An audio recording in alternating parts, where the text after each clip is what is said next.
So we're going to start with overlay mosaic first. So we can see a written chart here that we can follow. The first and last stitches of each row are always single crochet. You work overlay mosaic with the right side always facing you, and you fasten off at the end of each row. You aren't changing any colors between the row, just the next row you start with the appropriate color. So you can see how the purple is color 1, the lighter color is color 2.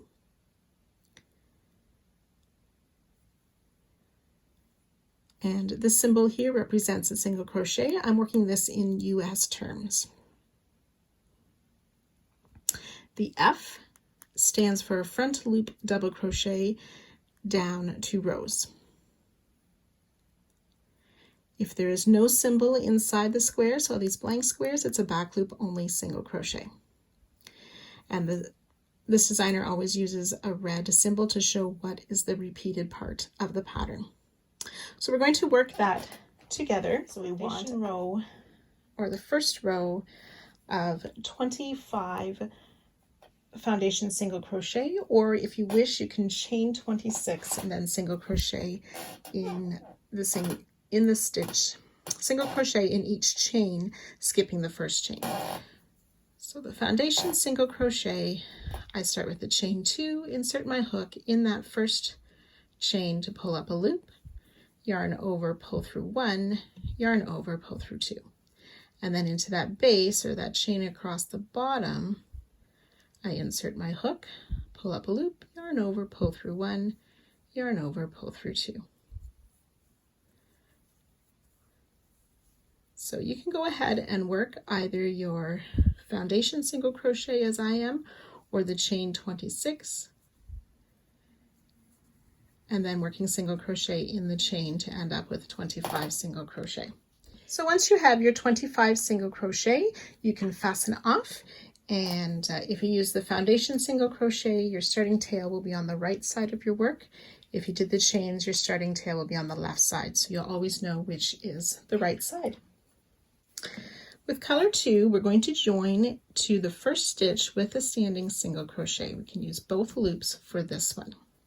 And then working in the back loops across, we will place single crochet all the way across.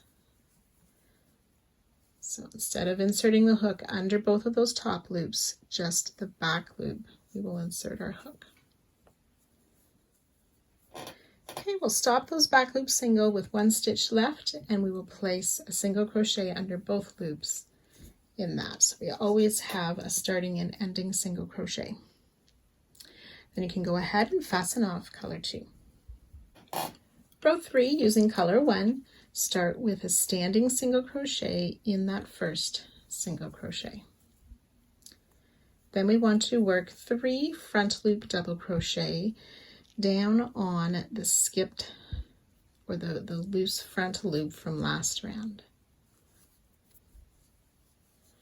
The front loop that we did not work in, we want to place a double crochet. So if you find there will be a little bit of pull in this technique, but what you can do is sort of pinch that front loop that we're working under as you draw your yarn through and finish the double crochet, and that minimizes the pull just a bit. So then we skip those 3 single crochet behind the doubles we just worked and work a back loop single in the next stitch. So this is why it's considered overlay, as those double crochets are worked over top or in front of the single crochet that we worked last round. So starting with that back loop single is the first stitch of a repeat.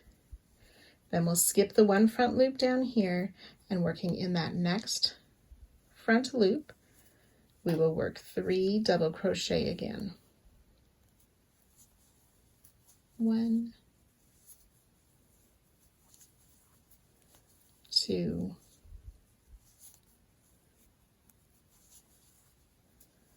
3, skipping those 3 stitches behind, start the repeat again. So you continue repeating that down the row until you have 4 stitches left.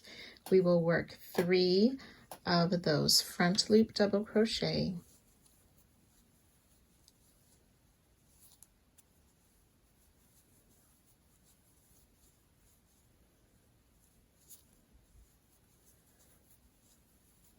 and then single crochet both loops of the last stitch.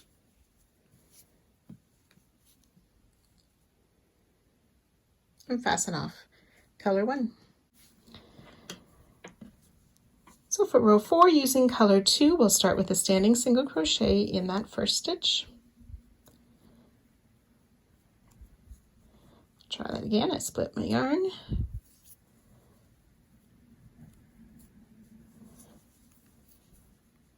Then working back loop only, we will single crochet, back loop only single crochet in all the stitches down the row until 1 stitch remains.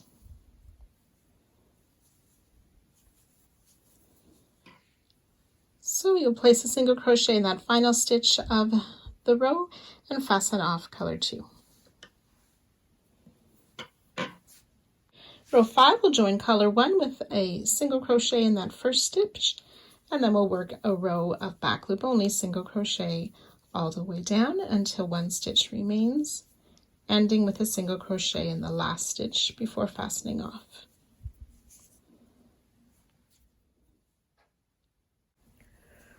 Row 6, joining color 2 in that first stitch with a standing single crochet.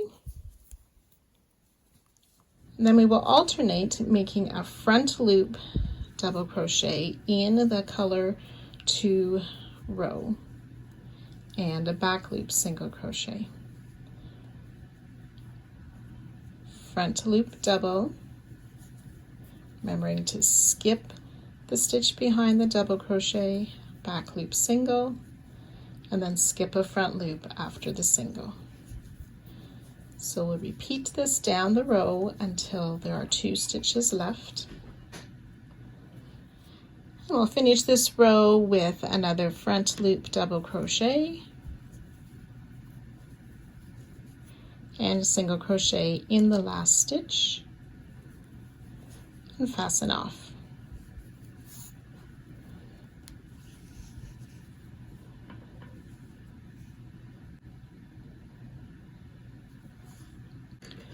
Row 7 with color 1 joining to our first stitch with a standing single crochet.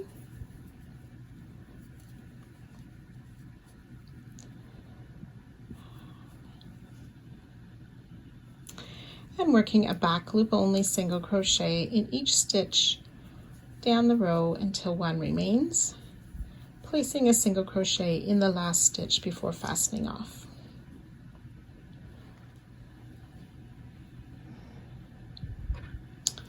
So then you would just continue to repeat rows 2 through 7 for as long as you want your sample piece.